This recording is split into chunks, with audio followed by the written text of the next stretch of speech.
Il prossimo 22 dicembre apre a Verona la Casa dei Patrioti, la nuova sede di associazioni legate a Forza Nuova.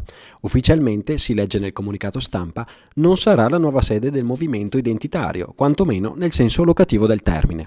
Chiunque abbia a cuore i valori sovranisti e identitari è un patriota, leggiamo ancora nel testo. Il movimento rifiuta tessere e bandiere identificative per transitare verso un profilo liquido e rivendica la difesa della sovranità nazionale e dei diritti civili in versione prima gli italiani. La scelta poi del quartiere di Veronetta non è casuale. A Verona è un piccolo melting pot di culture che hanno scelto la città di Romeo e Giulietta come dimora. Amore, senso del dovere e del rispetto sono i valori espressamente richiamati nella dichiarazione. Abbiamo cercato di captare umori e impressioni di residenti e negozianti in merito alla notizia, ricevendo in risposta frugali no comment o timorosi rifiuti.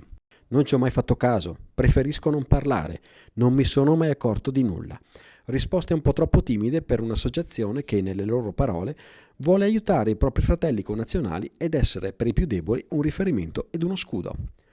E intanto si parla di una contromanifestazione in opposizione all'apertura dei locali forzanovisti.